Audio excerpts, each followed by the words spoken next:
ரணில் ஐயா ஒரு வழியா இன்றைக்கு கதைச்சிருக்கிறேன்.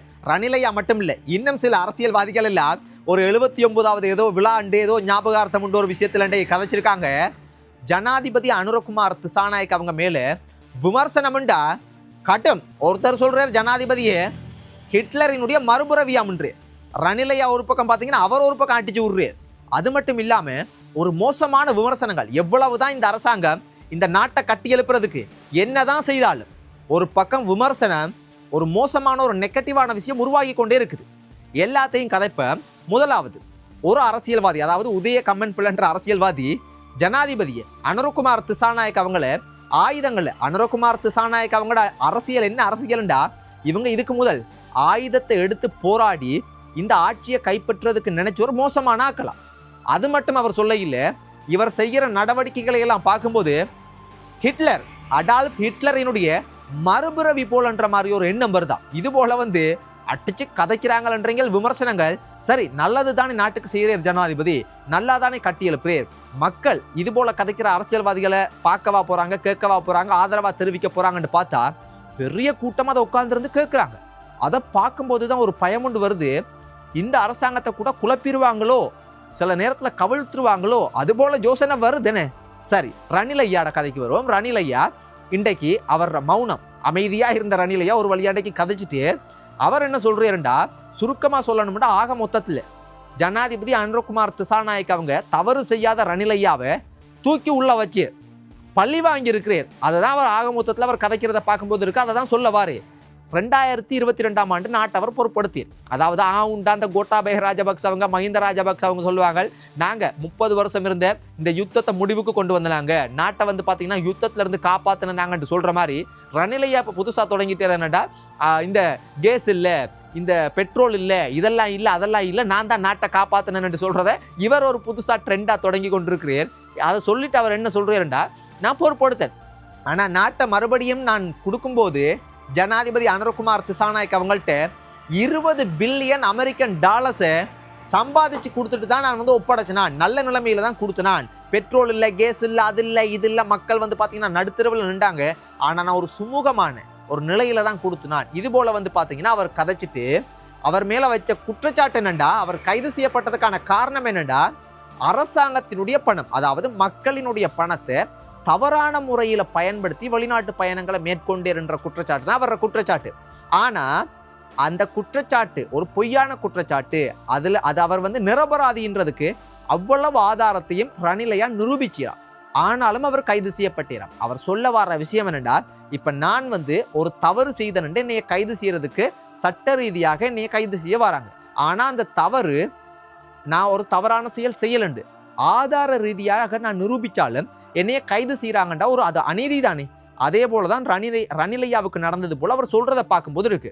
நீங்க பார்க்குற மக்கள் உண்மையாகவே ரணில் ஐயா சொல்றதை பார்க்கும்போது எனக்கு ஒரு கேள்வி என்ன வருதுண்டா, கைது செய்யறதுக்கு 1000 காரணங்கள் இருக்கு, ஆனா இந்த காரணத்தை வச்சுதான் அவரை கைது செய்யணும்ன்ற ஒரு கேள்வியும் வருது. அதே சமயத்துல பார்க்குற மக்கள் ரணில் ஐயா சொல்றது அரசியல் ரீதியா எதிர்காலத்துல இருக்கிற பயத்தின் காரணமா இந்த மாதிரி கதைச்சு கொண்டிருக்கிறா இல்லையண்டா. அவர் மட்டுமல்ல, நிறைய அரசியல்வாதிகள் கைக்கிறாங்க. இல்லையண்டா, ஜனாதிபதி அனுரகுமார் திசாநாயக் அவங்க உண்மையாகவே பழி வாங்கியிருக்கிறார். அதுக்கு அவர் மிகப்பெரிய இன்னும் ஒரு குற்றச்சாட்டை வைக்கிறார். எனக்கும் இன்றைக்கு தான் தெரியும் என்னண்டா, இப்ப இது யாரால் அந்த வழக்கு தாக்கல் செய்யப்பட்டது, இதுக்கு பின்னுக்கு இருக்கிறது யாருன்னு பார்க்க போனா தற்போதைய ஜனாதிபதி அனுரகுமார் திசாநாயக் அவங்களினுடைய செயலாளர் தான் இதுக்கு பின்னுக்கு இருக்கிறார். அவரால் தான் வழக்கு தாக்கல் செய்யப்பட்ட மாதிரி பார்த்தீங்கன்னா அவர் கதைக்கிறார். உண்மையாகவே ஒரு பழிவாங்கல் செயற்பாடு உள்ளுக்கு போகுதோ என்ற கேள்வி எனக்கும் வருது. அது மட்டும் இல்லை, இப்ப நிறைய மக்கள், இலங்கை நாட்டில் இருக்கக்கூடிய பெண்கள், நிறைய அம்மாமார், குடும்ப பெண்கள், அக்காமார், தங்கச்சிமார், நிறைய பெண்கள் இந்த அரசாங்கத்தின் மீது பார்த்தீங்கன்னா அன்பு செலுத்துறாங்க. நிறைய செல்வாக்கு கொண்டு இந்த அரசாங்கத்துக்கு பெண்களினுடைய செல்வாக்கு கிடைச்சிருக்கு. ஏன், என்ன காரணம் என்றா, இந்த நிறைய குடும்பங்கள் சீரழிஞ்சு போறதுக்கு, குடும்பத்துல பிரச்சனை வர்றதுக்கு இந்த போதைப் பொருள்ன்றது காரணமா இருக்கு. ஆனா இந்த அரசாங்கம் செய்யற விஷயங்களை பார்க்கும்போது இந்த போதைப் பொருளை கட்டுப்படுத்துறாங்க. ஆனா அதிகரிச்சு கொண்டுதான் இருக்கு, ஆனா கட்டுப்படுத்துறாங்க. அதனுடைய தொடக்க புள்ளி இந்த பாதாள குழுக்கள் உறுப்பினர்களை கைது செய்து கொண்டு வந்தாங்க. அது இது என்னதான் நடந்தாலும் நுவரெலியா மாவட்டத்தில் இந்த ஐஸ் என்ற போதைப் பொருளினுடைய லேபை கண்டுபிடிச்சாங்கன்ற ஒரு செய்தி ஒன்று வெளியானது. ஆனா அதுக்கு ஒரு யூடியூபர் அந்த ஒரு சேலஞ்ச் ஒன்று பண்றாரு. என்னண்டா, இந்த விவரங்கள் உண்மையாகவே இது உண்மையாக இருந்தால் இதனுடைய சரியான விபரத்தை, விலாசத்தை, இதனுடைய அட்ரஸை இதனுடைய உண்மைத்தன்மையை அரசாங்கம் வெளிப்படுத்துமாக இருந்தா அந்த சொல்ற யூடியூபர் அவரினுடைய யூடியூப் சேனலை மூடிட்டு போயிருவேன் சொல்றாரு. ஆனா இது வரைக்கும் இவர் சொல்லி இப்ப நிறைய நாளாயிருச்சு. ஆனா இது வரைக்கும் அரசாங்கம் இதனுடைய நம்பிக்கைத்தன்மையான எந்த ஒரு விஷயத்தையும் வெளிப்படுத்த இல்லை. அதே யூடியூபர் தான் ரணிலையா கைது செய்யப்படுறதுக்கு சில நாட்களுக்கு முதல் ரணிலையா கைது செய்யப்படுவேர் எல்லாத்தையுமே நடக்க போறது அச்சசலா கதைச்சிருந்தேன். அது நடக்கலண்டா யூடியூபை நான் மூடிட்டு போவேன்னு சேலஞ்ச் பண்ணியிருந்தேன். ஆனா அவர் சொன்னது அப்படியே நடந்தது. அப்ப இந்த அளவுக்கு ஒரு யூடியூபர் விமர்சனம் பண்ணக்கூடிய அளவுக்கு அரசாங்கம் ஏன் இதை வெளிப்படுத்தாம இருக்கிறாங்க? அதனுடைய காரணம் என்னன்ற ஒரு கேள்வியும் வருது. அது மட்டும் இல்ல, எவ்வளவுதான் இந்த அரசாங்கம் என்னதான் கட்டி எழுப்பினாலும் ஒரு பக்கம் ஒரு நெகட்டிவ் ஒரு விமர்சனம் பலமாக உருவாகுது. என்னடா இந்த அரசாங்கம் இந்த ஜனாதிபதி தமிழீழ விடுதலை புலிகளுக்கு ஆதரவாகவும் தமிழீழ விடுதலை புலிகளுக்கு ஆதரவாக உலகம் பூரா பறந்து விரிந்து வாழ்ற ஈழத்து புலம்பெயர் சொந்தங்களுக்கு ஆதரவாக தான் இந்த ஜனாதிபதி வேலை செய்கிறார்.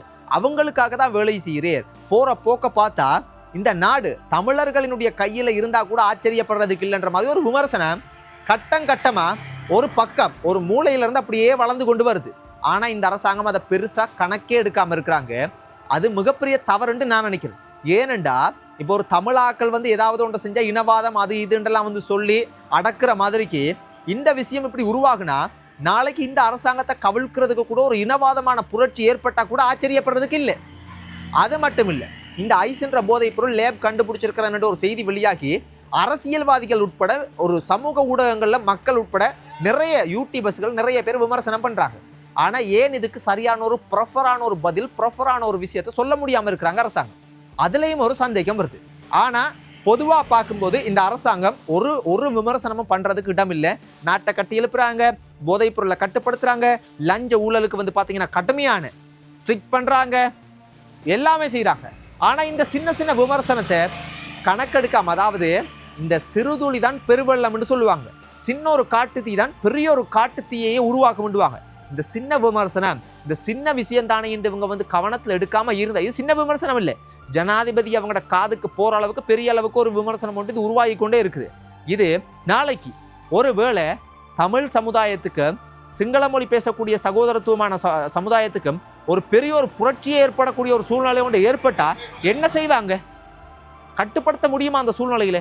அதனால தொடக்கத்திலேயே இதை கட்டுப்படுத்தலண்டா பெரிய ஒரு மோசமான சூழ்நிலையில போய் நிற்கும் நான் நினைக்கிறேன். இந்த காணொலியை பார்க்குற நீங்க என்ன நினைக்கிறீங்க? அது மட்டும் இல்லை, நிறைய விஷயங்கள் நாட்டில் நிறைய விஷயங்கள் நடந்து கொண்டிருக்குது.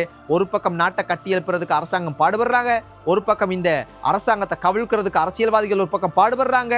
ஆனால் இன்னொன்று என்னண்டா, இந்த அரசியல்வாதிகள் எல்லாம் இந்த ஹிட்லர் என்று சொல்கிற அரசியல்வாதி, அப்புறம் ரணிலையா, இவங்க எல்லாமே மக்களுக்காக இந்த நாட்டுக்காக இவ்வளவு நாள் ஒன்றா சேராத இவங்களினுடைய அரசியல் எதிர்காலம் பாதிப்படைய போதுன்றோன ஒண்டா சேர்ந்து நிற்கிறாங்க.